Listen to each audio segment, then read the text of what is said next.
Welcome to LOA Today. I'm Walt Thiessen. With me today is abundance teacher and money coach, Jody Lynn Craven. This is your daily dose of happy. We are so happy you decided to join us today. And Jody Lynn, of course, we're doing our usual Wednesday show that we do together. And we got a guest joining us today, Michelle Whiteside. But I was also thinking about how before we got started here, you and I were talking about web-related stuff. And then Michelle comes on, we're talking about how you get podcasts going and so forth. And it occurred to me that the pre-show conversation was kind of like a little mirror image of the fact that we are now doing these wonderful conversations, and have been for many years, doing these wonderful conversations online using internet technology. Mm-hmm. And how cool that is. I mean, you're in Canada, I'm in Connecticut. Michelle, where are you located? I'm in California.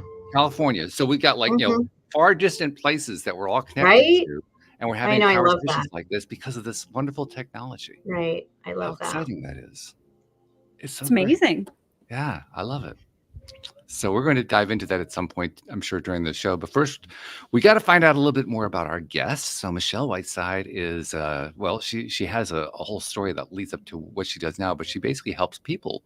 And she helps men, she helps women, she helps teens. She's going to be telling us all about that. She helps with trauma and overcoming codependency and addictions and all kinds of nasty things like that. But as usual, there's also a story that goes with that. So Michelle, that's what I'm going to ask you first. First, I'm going to welcome you, say, hey, welcome to the program. And then the second thing I'm going to ask you is, tell us a story about how Michelle Whiteside became Michelle Whiteside. Oh, we don't have enough time. Well, give us the short version. The short version. So I'll tell you how I got into being a certified master recovery coach. Because it's kind of a lot of people went through the COVID, been a hairdresser for 29 years, 30 in a month. And when COVID hit, we were at home 7 months, not working. Yeah. But I always liked helping people. I kind of wanted to go into psychology when I was younger. And I had the same beliefs and programming that a lot of us were instilled with, that I wasn't really capable and so forth. And there were other things in the mix. So I was a good worker bee, right? I worked at Nordstrom. I did all that. And then I was always around people and helping people, whether it was in a capacity for service of like healthcare or in retail, right? So, and hair as well. So when COVID hit, I went back to school. A lot of things were changing in my life in a very big way that it was coming for some of them, but I didn't realize what I realized, why I went through it, like a lot of us, right? So I didn't realize I was codependent. I didn't realize that my marriage was not really what it appeared after 28 years.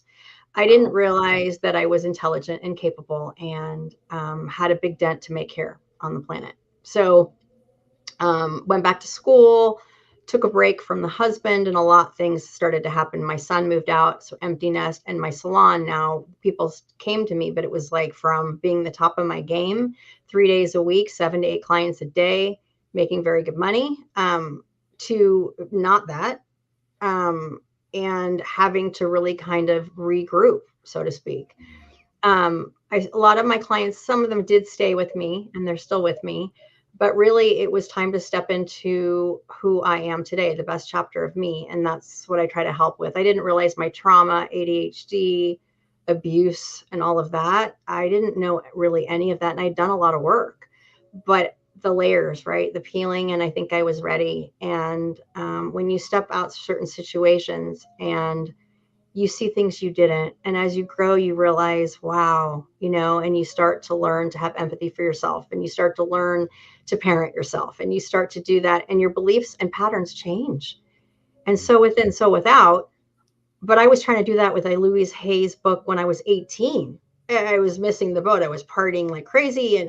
But I was trying. So some of us kind of had that when we were younger. Like we had some kind of knowing of, like I said, I believed in love, and we didn't have internet. My mom is an emotional manipulator. I'll use that word instead of the other one that's thrown around all the time, but she really is.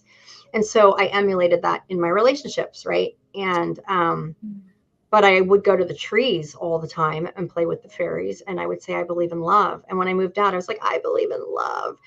We didn't have anything to know what that even meant, but I did. So it's just following. So now I'm able to do that with other people and give it back. Right. And I know we're supposed to have women or men or whatever, but my business clients, I have male clients, I have women clients, and I have teens. So it's all the same thing. It's just different. It's just kind of guided a little bit differently. But we all have the same, not enough cards. We all have the same, we've been beliefs or programming from the universe, from our homes, or from whatever, that aren't necessarily true. And 95% of what we do is we don't know, which is frightening.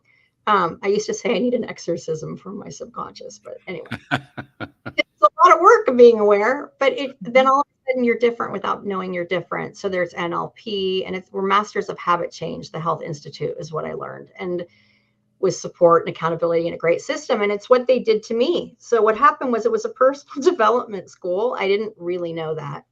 As I was going through all these huge changes, alone with my daughter in the house, and my best friend I met there, and she's still my best friend, and she was coach. We'd practice and stuff like that. So I was doing everything I do with my clients. So it was working on me. And they're like, you'll be forever changed when you're done with school. I'm like, oh yeah, whatever. No.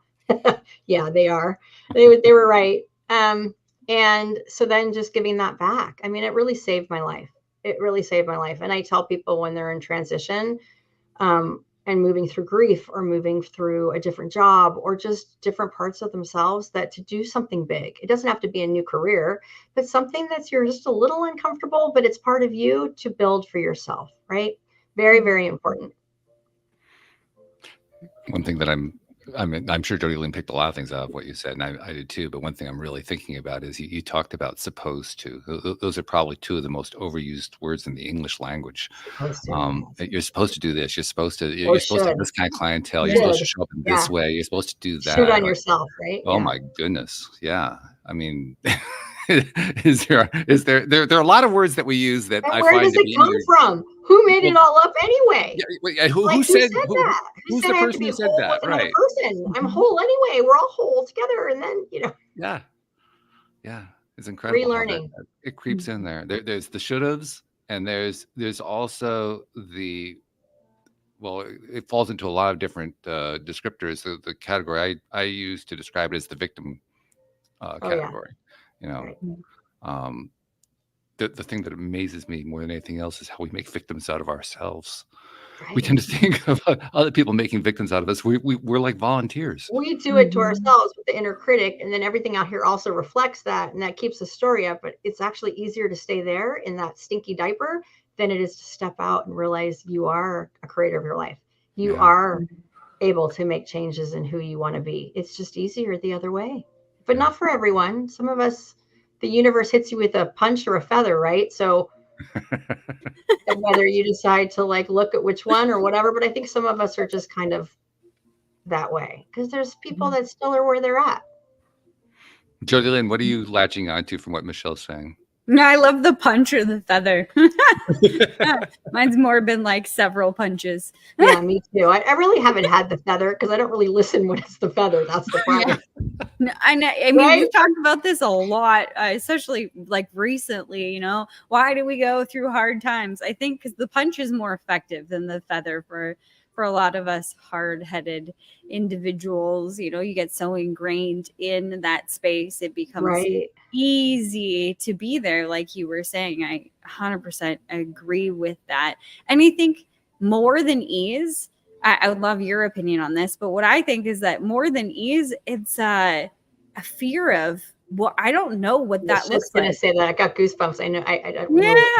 I know what this stinky diaper looks like, smells like, feels like, everything. Right. It might be shit, but at least I know. Exactly. It's the fear of the unknown. Yeah. And we make it fear. So we're fear of the unknown, but the unknown can always be better. It can't get better from where that shitty diaper is. Yeah. It's going to stay there and get worse. At least you have it helped me a lot to move through, but it actually could be that,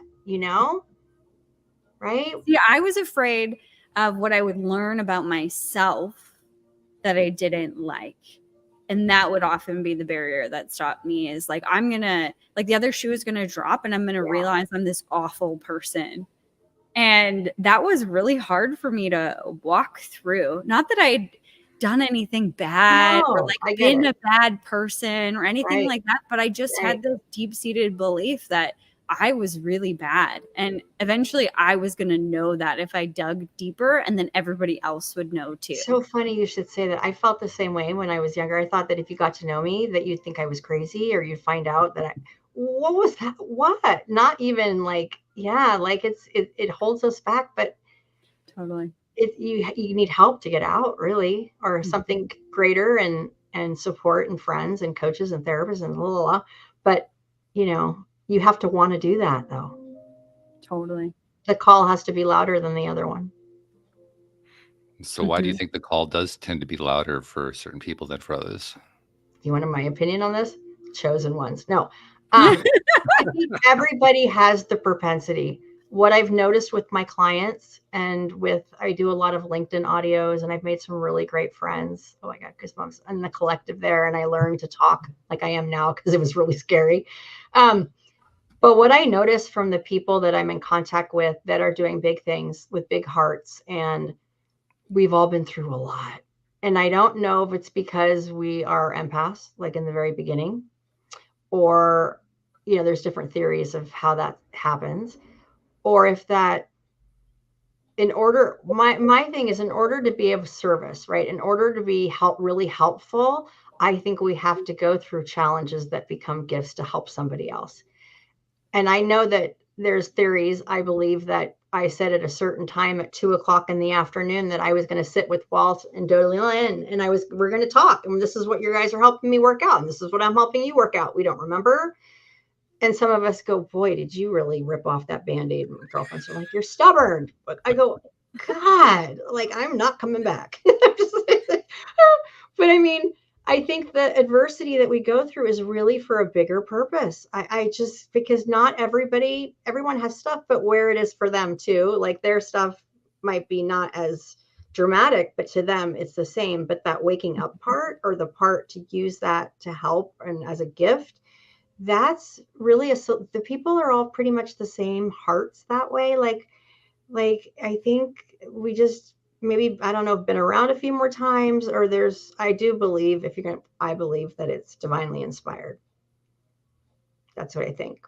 Different ages of souls, or we're supposed to be what we're doing here, right? And I don't think everyone gets or decides to do what some of us are doing or had to go through, but we don't know that then. We just were going through hell, or keep doing the same thing over again, expecting different results, or drugs, alcohol, food, sex, gambling, just being miserable, right? And some people, not many, break through from whatever that is in order to do something here. Just sometimes takes a little while. Some are quicker, some are slower, right? What's your take on that, Lynn? Why do you think it takes so long, or why do you think some people break through and others don't? Because of comfort. Yeah. I think comfort. I think we lack empathy in our society, and I also think people want things now, instant gratification kind of thing, and they don't want to be uncomfortable. I mean, frankly, who wants to be uncomfortable? I don't want to be uncomfortable. I still don't like being uncomfortable, but I also know the gifts of being uncomfortable, right? Like I know that, do it anyway. And that's the thing, even if it's uncomfortable, even my clients, you take them just a little bit uncomfortable, not hugely so, but enough, and then it shifts. They get self-esteem and trust, and then it opens up a whole new thing. But people don't want to. It's like feeling. It's like they don't want to. And I think a lot of it has to do with timing. I think that there's the divine intervention side of things, or divine inspiration. And I think that call, depending on the reason you're here, because I think we're all here for different purposes. We're all here to awaken at different times and speeds and whatever that looks like. So I think that call over your lifetime just gets stronger and stronger and becomes that punch, depending on what your purpose is. Like if you're here to help the world ascend, you're probably going to get it a little bit earlier in life. That forum. I could talk like that. I could talk all about it. I don't really know, but I totally agree with you. And I got chills when you were talking. So for me, that's true. My gifts have been, I was told they'll come out when I stop taking care of everybody else and start working on me. And that's true. But like what you said, I really do believe that. I do. I believe that it's our job. And I believe that we're supposed to be doing X, Y, and Z, which I'm not sure what, but I know I'm on my path, and you probably know, and you probably will too. And there's nothing like that. I get really choked up because I've been through a lot, like a lot of people, but I have to tell you like 4 years ago that I would have purpose like I have now. And no one, I didn't go looking for purpose. It just is here, right? Mm-hmm. Honestly, I went looking for purpose, to be perfectly blunt. You did? I really did. I mean, it's not like I didn't have just crap going on that motivated me, because I did. But one of the things that I mean, you mentioned, for instance, how you were grateful that so much of this started to happen to you at a young age. Excuse me. I'm all choked up. I didn't start really diving into this stuff till I was in my 50s. Oh. Up until that point, I was pretty much lost. I was lost too, though. I mean, I really didn't have any idea of what my purpose was. I was I was pursuing a purpose that had basically been handed to me through my experience, through my family, through colleagues, and so forth. And I didn't know what I wanted to do, and I didn't know what motivated me. In fact, that's kind of where the crisis came from, because the crisis came from me just kind of, first of all, running into a financial wall, and second of all, realizing that as I was running into that wall, I was doing stuff that I really didn't want to do, that I didn't enjoy at all, and I was getting no value out of. Right. Yeah. But how many people stay there and do that, and you didn't? That's the thing. There's a lot of people in I don't know jobs how you do that, actually. To be that they're perfectly not- honest, I don't know how you stay in that place, because it was I don't so really painful. either, even though I don't know if I would have gone that deep. But I mean, there's a lot of people like that they think that's what they have to do. Mm-hmm. And when you're in alignment with what you're supposed to do, everything works out. It's uncanny.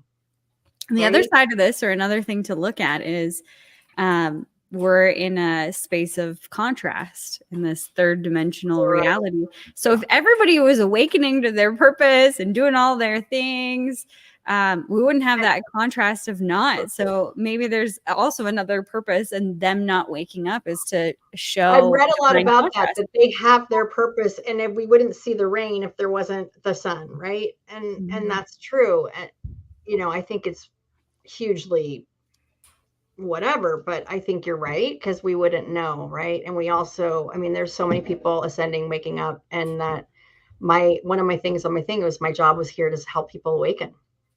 And whether that's teens, because they, even though they're supposedly already, or like kids are already but I still think awaken, because they still had the same beliefs and same programming, and you know, the trajectory of their lives. Like even my kids were saying, if people were doing this, we wouldn't have ended up here, right? Like it's the thing missing from our schools, right? There's that connection, that soul connection to self, and then something greater. So yeah.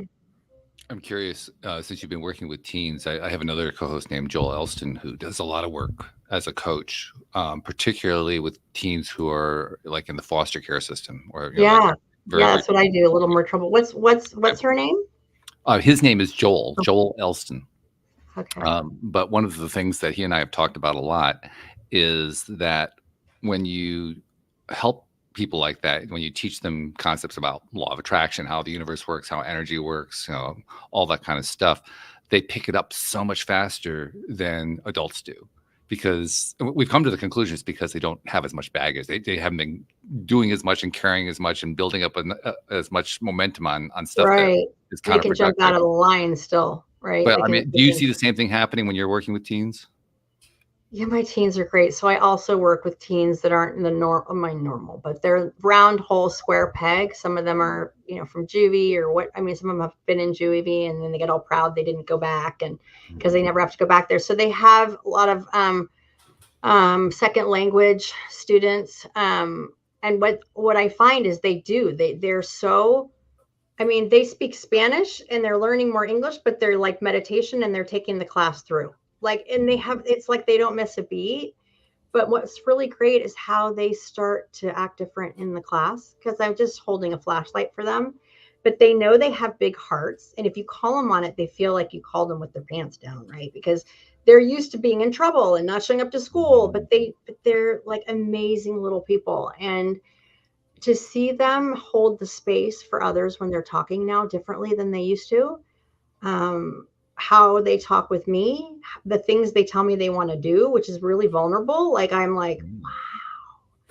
And, I didn't know what I was doing. I fell into it. I had no idea. I wanted to work with women who were leaving toxic marriages, and that's what I was going to do. And of course, divinely inspired, I have kids. I was like, oh my God, no. But, they teach me so much, and the profoundness of how they are and what they need to learn is, like I said, I'm just going to believe in them for an hour. Like, I don't know what I'm doing. I have curriculum, but and then I created the Meet the Future You program, which is really cool. And and I base it on the week and where they're at, and we don't need ground rules anymore. It's really great. I love it. And I think a coach should be in every single school all over the US. I think it's very important, because it's the action of changing all of that stuff so they can do whatever they want to do. If it's been done before, they can do it. If it hasn't, you can figure it out too. All over the US and and they Canada might say that, but they don't believe it. Around the world. What? I was just asking. Yeah, Jody well, Lynn. I'm thinking, I got goosebumps again. So yeah. My thing is, I'd love to travel around, but yeah, all around the world. I mean, I have friends in my collective on LinkedIn from Zimbabwe, from Australia. I mean, we're just, all over. Go big or go home is one of my little mottos. So, Yeah, very yeah, good. yeah, me too. Thank you. Do you have questions, Jody Lynn, or do I jump back in? Keep going. Yeah. No, I didn't realize we were in so much alignment. That's probably why I reached out. But I was like, I love this. I just love this. And I think there's going to be more. And it just makes me so happy, because it's what I've always believed, even younger. I just had to get out of my own way. And I just love meeting my tribe. I just think it's awesome. And I want more of them everywhere. And well, the tribe grows. It's growing. This year is supposed to be a big year. Yeah. Really big year, with a lot of things that we're not supposed to be afraid, right? Because a lot of people are going to need our help to know there's bigger purpose here. They're not going to understand. And I'm not sure. I have my ideas from all. Well, I remember when I first started the podcast, I started in 2012. And Okay. podcasting was just kind of starting to get going at that point. It had been going for a few years, but it hadn't really taken off yet. And here I am talking about law of attraction, right? And knowing that in most cases, anybody who I was talking to about that was going to be very resistant, and they're going to show their resistance. Back then. Oh, yeah. And here we are 11 years later, and I can't even find it. I have had one guest in the last 4 or 5 years who came on the show and said, I'm going to disagree with you about law of attraction. I think it's a bunch of nonsense. One out of hundreds. And I think to myself, wow, what a shift that is. It's 100 degrees the opposite of what it was when I started. Do you think that's because of the collective, right? Or is it because of who you are? And that's what you attract. It's both. Obviously, I'm attracting the people who are in the tribe, so to speak. Right. But it's also showing me just how large that tribe. I thought the tribe was like 3. Right. I thought it was really, really tiny. Right. It's a lot bigger, and it's growing. It is, and all over the world, and everyone talks the same way. And I'm like, wow. I'm like, you couldn't know that, and you know that. It's the same. It's so amazing, right? It actually kind of blows my mind. One of the things, so I started my coaching practice, I don't know, 7 years ago, something like that. And at that time, I'm channeling key codes to abundance and things like that. And one of the things that divinely dropped in was shoulding all over yourself. And the amount of times that I have now heard that in the last 3 weeks is eerie. Not from people that I've ever met or that have probably even seen any of my content or any of my work, but that concept of shoulding, like shitting all over yourself, has just hit the consciousness wave and has gone beyond my channel, the things that I brought through, because nobody was saying that, 7 years ago. Never heard it in my entire life. It Shadow dropped. work is not new. Shadow work is really old. Carl Jung, shadow work, but everyone's like, shadow work. I'm like, oh my God. That's like the pet rock if I had done shadow work. I'm dating myself, but yeah, because it's like to people, it's so funny because it's not new, but it's new. Yeah.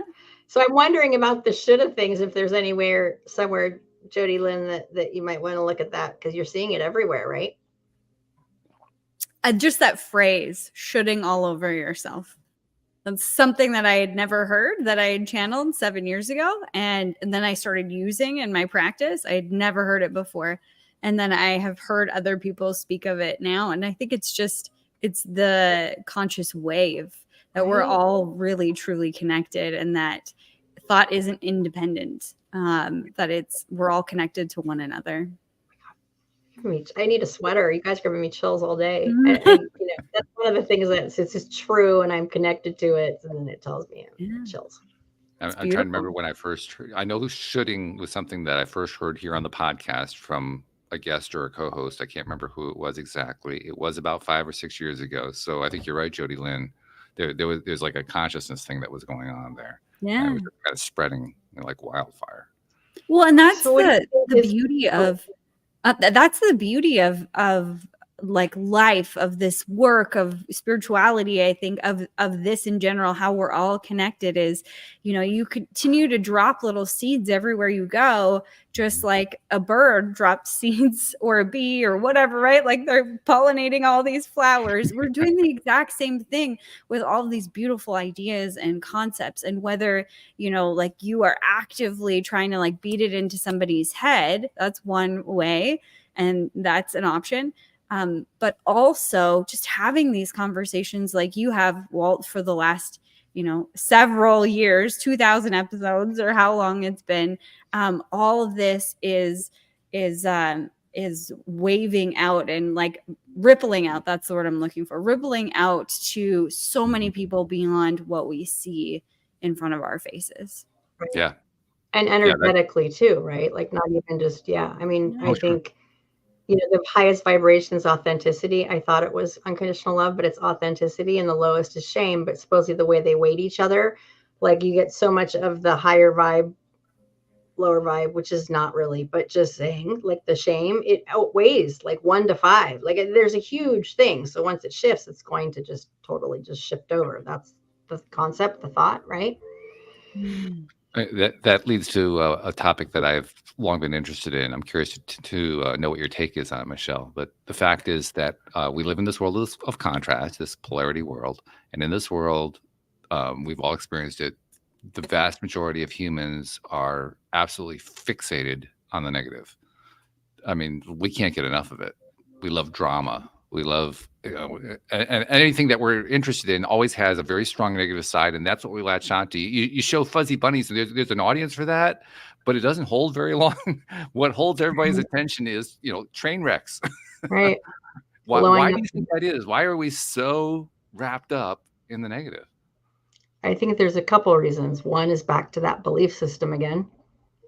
I was raised pretty negatively, like just always, never, whatever. And so, but I also think just being out there, I think it's in a weird way to like the hit that I'm getting actually is like, if you're a negative victim kind of thing, then that's all you have to do.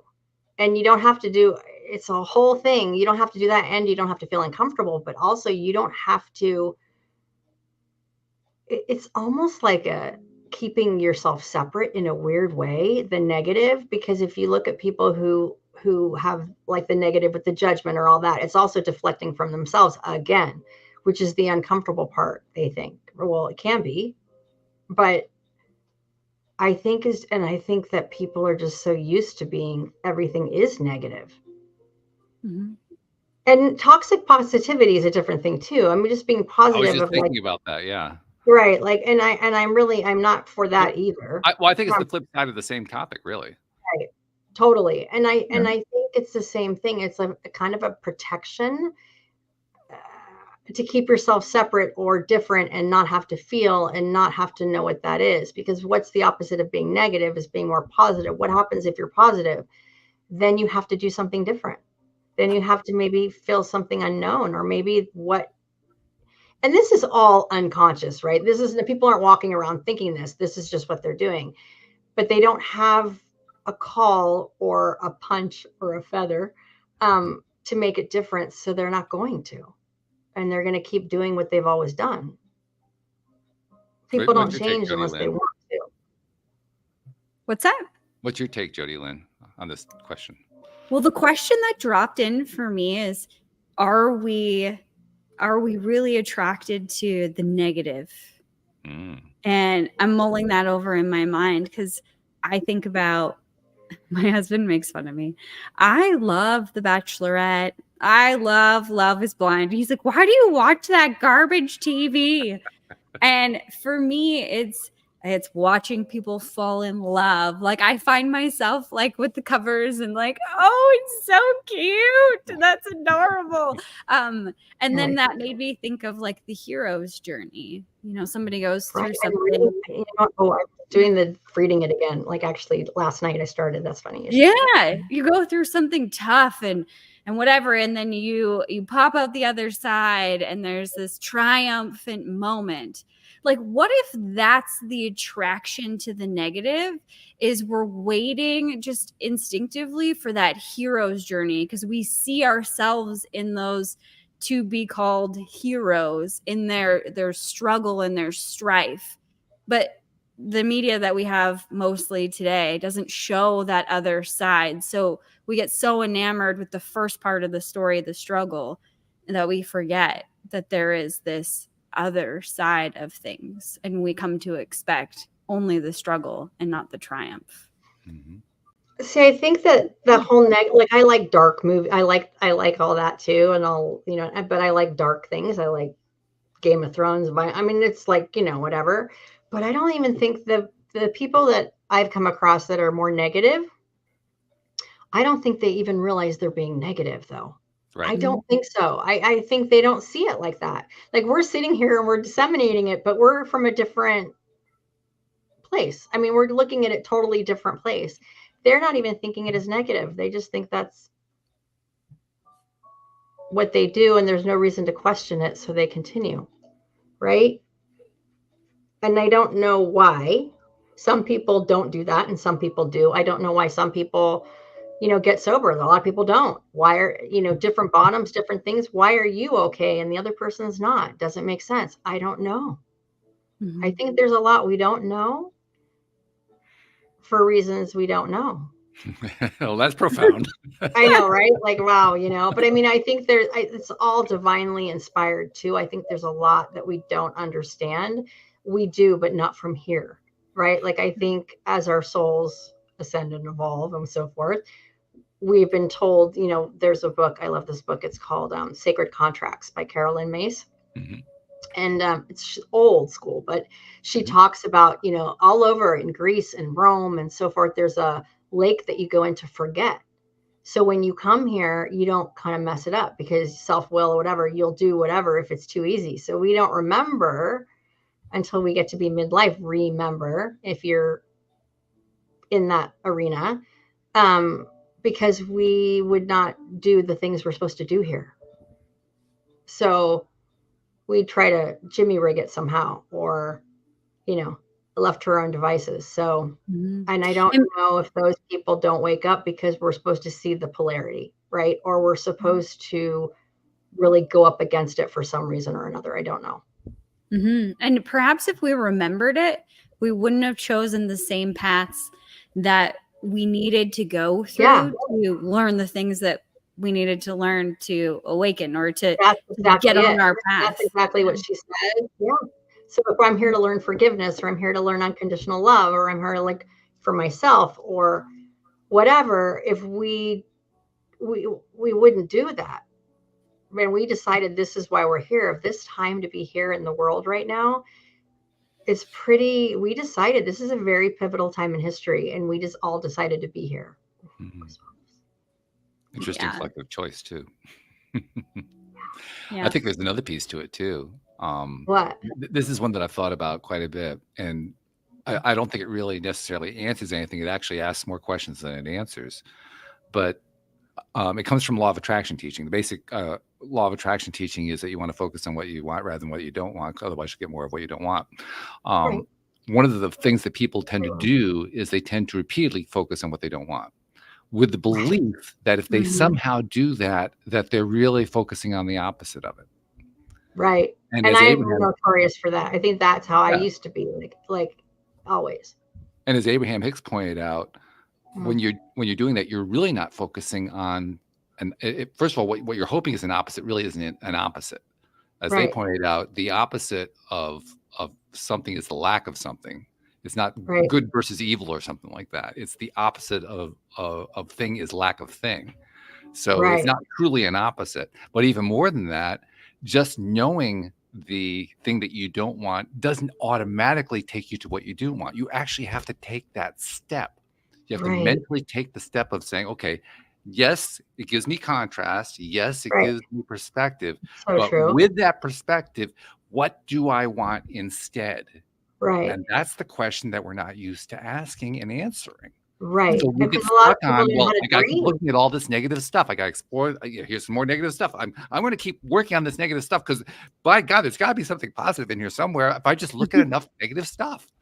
So funny. It's so true. It's so not like that arena. There's no not unconscious, but it's so true. And if you put law of attraction, right? If you keep doing that, and with the mind talk and the critic and all of that, you're going to keep because we manifest all the time. There's a whole thing about that. But as we go, that's what we keep doing, and we are trying to prevent it from happening because it's a fear thing. So if I oh, I'm scared. You don't even know if that's going to happen because that happened before, but you think our subconscious is trying to keep us safe. So how does it do that? And then we have those negative tapes. That's what has to be rewritten. That's changing the gray matter in our brain with NLP, or it's all a little bit of everything, meditation, and changing it with a different story, even if you don't want to, and being really conscious and aware of what you are telling yourself, because my critic was so quiet. You couldn't hear it, but it was running always in the background, right? Until I really did some more work and solitude, and that finally, and they come up or you see something, you go, oh, there you are. Okay, now I'm doing this instead. And then you do something instead different, right? You can change your belief in the moment if you do the opposite, right? But a lot of us can't dream. We didn't learn to dream either because we didn't think we were capable. So there's a whole thing too. But a lot of people don't know that. I remember They when don't know that. When I was growing up in the 60s, and one of Oh, the yeah. albums that became popular during that time was Simon and Garfunkel's Sounds of Silence. The song Sounds of Silence includes a phrase that says, hello, darkness, my old friend. And I remember hearing that the first time. I thought to myself, what on earth is Paul talking about? What on earth? Hello, darkness, my old friend. Like, what are you, like some sort of super depressed being or something? What's going on here? I had no idea what he was referring to. Now I get it. Because that darkness side, that is a friend for so many people on a regular basis. It was a friend for me for a long time. I didn't even know it was a friend. Familiarity. Very familiar. Right? Yeah, it's that safety zone, that comfort zone you were talking about. Right, but when you By the way, I realize wanted to comment on that is our too. friend, it's our gift. It's that darkness is helping do X, Y, and Z, because you can't do X, Y, and Z without the darkness. But you have to know that you need to walk out of that to know that. You made the reference earlier to how easy it is to stay in that comfort zone. One thing that I find happens over time, I certainly have found it in my own case, is that the more work that I do on myself, the more I get to the point where I actually notice when I'm starting to feel comfortable, and feeling comfortable feels uncomfortable. I know. It's like, I got to do something. I'm starting to feel comfortable. This is not good. Right. Or I think of like stagnant, but I get this feeling too. And it's like, but I'm always have something there that's going to step me out of the box. I don't have to do too much. Just right. Oh yeah. It's not like you have to work at it. I need a break. Just slow down. Right. Right. But it's just awesome. I mean, it's great. I could talk about this stuff and read about this stuff forever and ever in a day. And of course, if my mind wants to know all the answers that we don't know, but we're not going to know. Well, that's why we talk about them here on the show, because Right. And we go down like thousands of figure it rabbit holes. out. Yeah, that's Mhm. what rabbit holes are for. They're for exploring. That's right. And I You love that Jody Lynn coaches a lot like I do intuitively and uses channels and stuff like I do. And I think it's fabulous because we are really, I say that the best coaches because we use, I have a different employer, right? Like it comes and it's a magical and I love it. And I want to do it again and again and again. Right? Yeah. See, you did a better intro than I was going to do. I was just going to do a more straightforward intro, which was tell us about your Leveling Up with Michelle program. But you just gave the much better intro. So take your segue, Oh, good. talk about the good. program, because your segue is so much more appropriate. So just Okay. take it to the next level. Level it up. Level it up. Yeah, I'm comfortable, so I'm like letting you rip. Oh no, well no. So talk about your program. Talk about the Leveling It Up Oh. program. Oh, my programs. They've kind of evolved as I have. So I was realizing the other day that until I did certain X, Y, and Z, I couldn't get to X, Y, and Z. I didn't really know that then, but I realized it's my own evolution as well. Like you can't give back what you don't have. And I really wanted to work with women that were in business or moms, not necessarily all leaving toxic relationships, but people pleasers, saying yes when you want to say no, no when you want to say yes. And I kept getting stuck there, but I didn't realize that I had to do some more work on myself, which I did. And so my programs, and which is funny because I was working with men that were coming, like referrals and stuff. So, and they're awesome. It's the same stuff, same people pleaser, same kind of thing. Mm-hmm. But my programs are tailored. I mean, I do pretty much the normal, what coaches do, like a 12-week program, but I do tailor it for each person because I have my regular curriculum, which is based really on habit change, which is the beliefs and the critic and so forth. And so in the beginning, we find out what the real why is. Why are you doing X, Y, and Z? Not just, for instance, the kids want a car. Well, why do you want a car? It drives fast. Well, why do you want it to drive fast? Because usually you'll find out that whatever people want, it's usually not that. It's something deeper than that. And once you're connected to that and can be reminded of that, everything else pivots off of there. And we do little things that just kind of they're like, what? I'm going to declutter this? What? There is huge things because things are already shifting in the moment. I do use some of the esoteric in my coaching. I do Reiki, I do some tarot, and I do a lot of channeling. Like stuff will come out of my mouth that's not from my head, from my heart, and then we'll follow that. So we kind of move. Like I have structure, and I have 2 things that we do, but then I'll kind of go with where the client is at that day. Everyone ends up working with me longer. 12 weeks is where we start, but usually it's at least, I would say 8 months to a year because it takes time to peel that onion. And then more things come up that they want to uncover and find out. And it's really connecting with themselves for whatever their purpose is. I do a lot of like teaching, like on LinkedIn and doing all that, the audio events. I love that.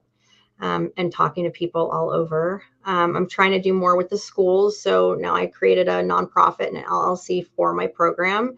So, and I was just divinely guided. I had, me knowing what 501 what, like really seriously. And, and I'm reading these books I'm like, actually the books are really interesting, which I find funny that I even think it's interesting, but I'm learning, but I'm guiding it. Like that's just part. So I'm like, okay, I'm not sure. And then the next thing will come and someone will say, you really need to do a podcast. And then okay. So then that's the next thing. And then I just keep following. So, I'm still love working with one-on-one clients. I want to do retreats and things like that and more workshops away and all this stuff, but I'm just kind of being followed of where I'm supposed to go because I don't know, but I'm going to show up and help people do what I did. Right. And wake up and also really embody them and enjoy their life and why we're here and go big or go home because everyone is recovering from something, right? Whether it's trauma from childhood, whether it's the job, whether it's just yourself, like you said earlier before, that we do that to ourselves. We really do. We're the worst.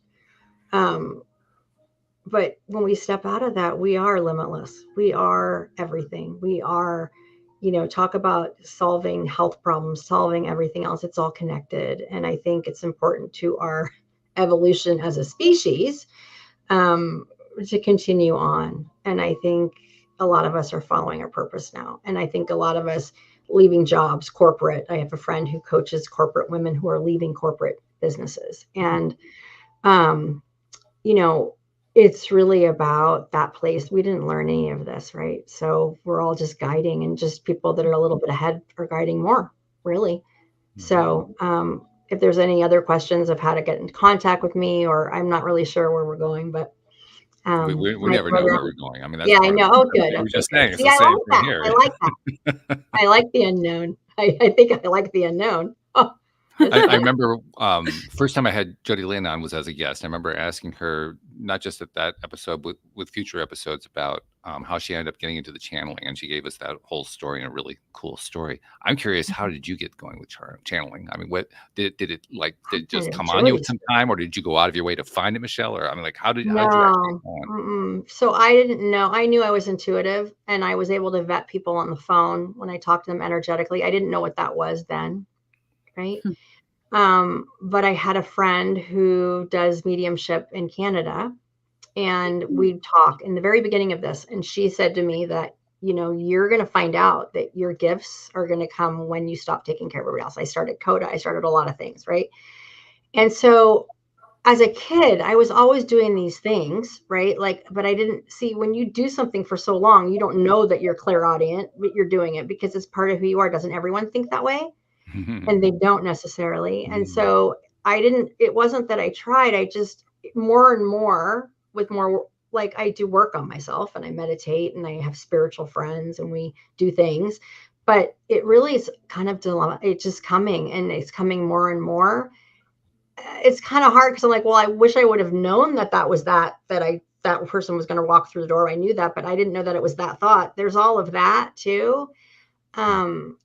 But like I said, it's actually owning. I think everyone does this, right? I think everyone has this access. But a lot of us were doing this without knowing it. And so it's kind of coming to reacquaintance with it, because we've been doing this anyway. We just didn't know that it was called this.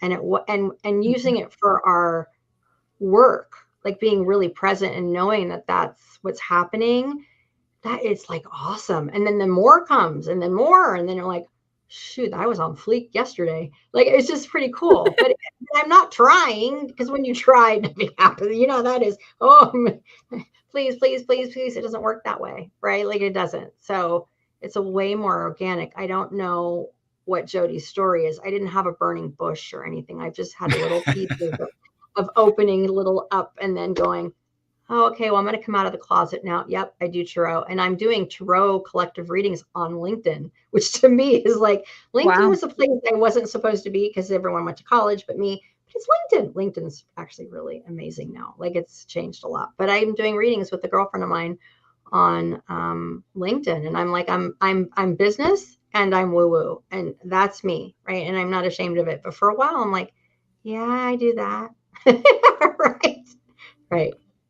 So, I mean, I've always had that propensity, but I didn't realize what that was, or the strength, because I didn't fill my cup up like either. Like, I was using it for evil, not good, right? Pretty much. You were working against yourself. Yeah. I can never say the word, the borealis, the tail that goes in circles, that keeps fighting its tail and fighting its tail and fighting its tail. And some of us have to just step off. Right? Right. I think it's fascinating how different people come at it in different ways. And Jody Lynn, you feel free, you can jump in and tell I want to know your story. It started to drop in like throughout my entire life. You know, I would just know certain things about people that they never told me, or know to go intuitively in a direction or two. I have a financial brokerage, so I would always feel into the people that I'm going to meet. And then I would just know how to carry the conversation and to get to like the heart of the matter, and how to, you know, pull them over the grapes so far, like just get them where they need to go so that we can move forward with whatever they needed to do. And I, again, didn't know that I was doing any of this. It was just natural to me to follow that intuition. And I would start testing it as I started learning more, and, you know, whatever, like, where should I go? And like flow with faith. And then about 6 or 7 years ago, probably 7 years ago, that's when it really started to come forward with this information, like just stuff that I knew that wasn't me. It wasn't my voice. It wasn't the way that I would speak, whether it was the cadence or the actual words. I didn't talk that fancy. So words would drop in and phrases would drop in about abundance, around money, all of these things. And I would write it down and be like, wow, that's a profound question. And I wouldn't know really where the information came from, but that's how the keys started to come in. And then I realized that somebody had said, yeah, that's channeling. And so I started doing it more fluently. And then I found a teacher and she taught me how to turn it on and turn it off so I could have a little more control and have a little more clarity and know who my guides were and protect myself. And yeah, and that kind of led me all here. Yeah, I love that. I love everything you said, and I totally relate. And I also do the same thing. I just thought I was a good salesperson, right? Yeah. I mean, really, I was just good with people, right? But like putting my hand on the tree, this is my new one. And I think as we start doing more and more is opened, it's like you're like, okay, you can handle this now. You know what I mean? Like, okay, you're gonna believe me now? Okay.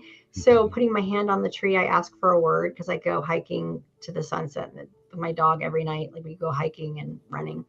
And I put my hand on the tree and I ask for a word, and I always get a word and the first word, and then I write it down, and it's kind of my little thing. And it's not, there's no voice. It's kind of a knowing. It's different. I don't hear a voice. I usually don't hear, well, I do, but that's not the voice. That's not that voice. It's more of a knowing. It's more of a knowing, and a lot of synchronicities and downloads and things, like asking a question in the morning. And I tell people, ask a question, it will be answered. It's always very quickly, right? I don't ask for things like patience and things like that because we're no, you've learned your lesson. Because it's like, yeah, well, you're going to teach me how to do that to get there. No, thank you. We're good. We're all good. We're all good. But yeah, I love it. I love it because you know what? I always it feels like everyone's, I know my secret because I've always felt like this. And I go, oh my God, everyone thinks this way too. It's kind of like this club because, a long time ago, people were like, oh, okay. You know what I mean? And now I'm like, Jolene, I'm going to let you carry the conversation. My cat's in distress. I'm going to be right back. Oh, no. Yeah. You got to go. Absolutely. Yeah, it's funny because the same for me. I always felt like when this stuff started to really turn on, I was like, oh boy, my friends are gonna think I am weird. And they love it now. Yeah. Yeah, right. Absolutely. Right? I get lots of people who ask, like, how do you know that? And just do. I and then don't you start know. to become right. Like at first you're like, well, am I? And then you're like, Yeah. It's always like, it's still like a parlor trick to me because I'm so like, I second guess. I go, well, maybe not. And then I go, okay, you can't make it up. And you're doing finance and how you are with people. And I'm like, wow. That's really cool. Yeah. Well, and I think that bridge between like that confidence that you build of knowing that, what really helped me was having that coach, because I would channel certain things and I'd be like, this is freaking crazy. There's no way. I must have made this up. And she'd be on the other side of Zoom and I would write down what I had channeled. Like we'd ask a specific question for guidance and whatever. It didn't matter. Like where was this? And or whatever, it didn't matter. And she would get the same answer on the other side, and it would just blow my mind every single time. And it just boosted my confidence. The way that my channel is a little bit different than the person who taught me anyway, is it's very detailed. And I think that's why it started with finance. Is there's a deep layer. I can channel things let's say, we're channeling about somebody way back in the day or whatever. I'd be like, yes, and she had a gluten intolerance and she would use rife wheat, and the rife wheat came from blah, blah, blah, their neighbor and this. And it just has so much depth to it. And I mean, sometimes it doesn't, those details don't matter. But I think we're all different, right? Too. Yeah. I think we're all different because I do things different, I get the hits that I get, and they're usually after, and they're different than the knowing that I know. It's a different, I know there's 6 different Claires or whatever. Yeah. But the way that you do that, right? So when you're in a group and you do group work with other woo-woos, it's unbelievable when you all are looking and you see the same color that's grounding the room and everyone picks the same color. Yeah, it's beautiful. Or he's healing someone and you can see the shoulder. Everyone sees the same thing. And you're like, my kids do it too with the color. I love it. I go, okay. And they do it. It's awesome.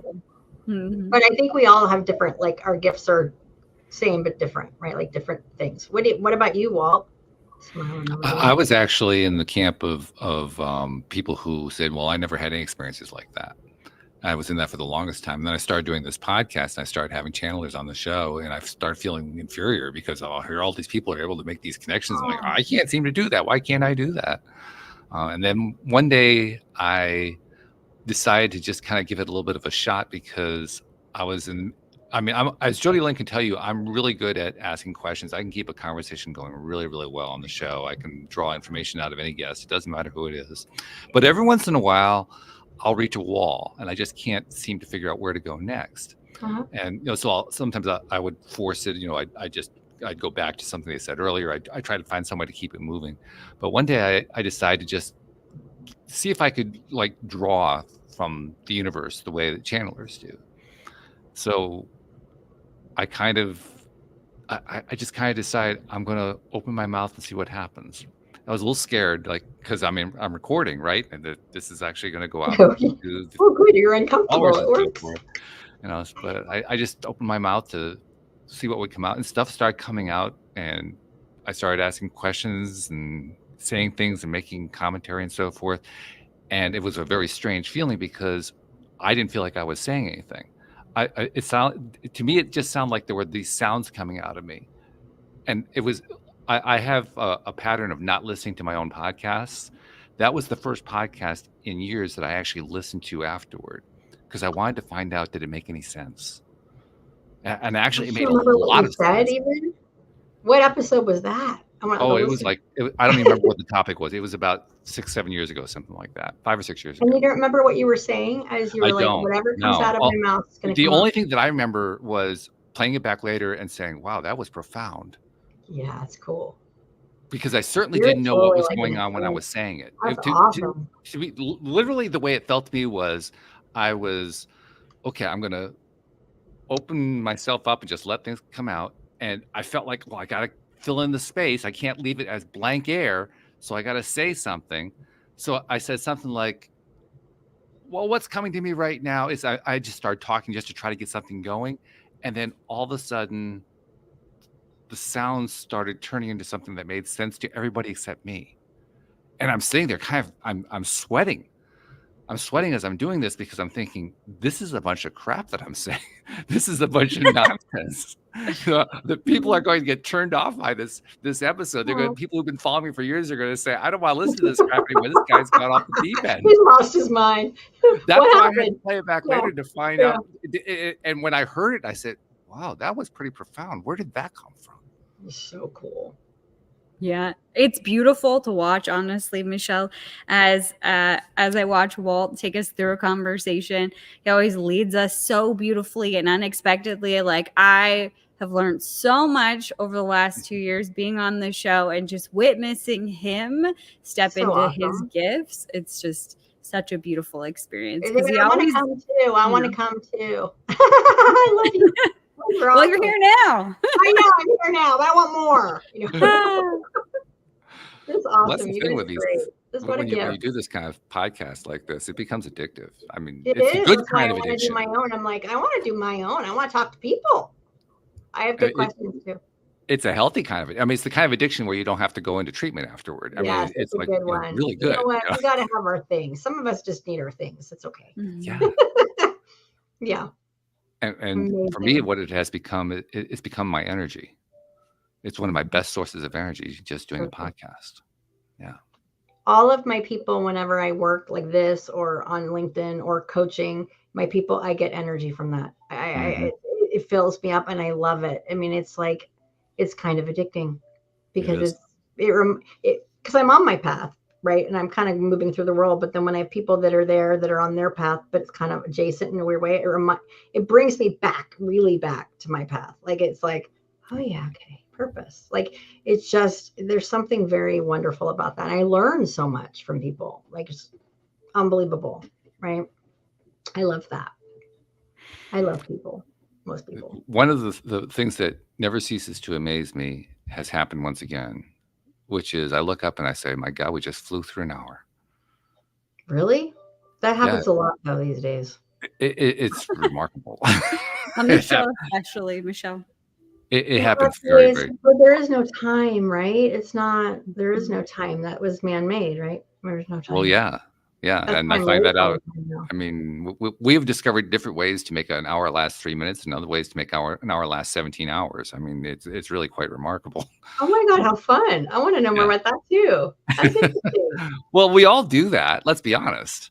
I mean, we do. I just have you ever noticed sat now. through something where well, my friend Joel, he does the Tuesday shows with me, and we were talking about just yesterday actually, where he was talking about how there are certain clients he sits down with who he just knows because he's worked with them before.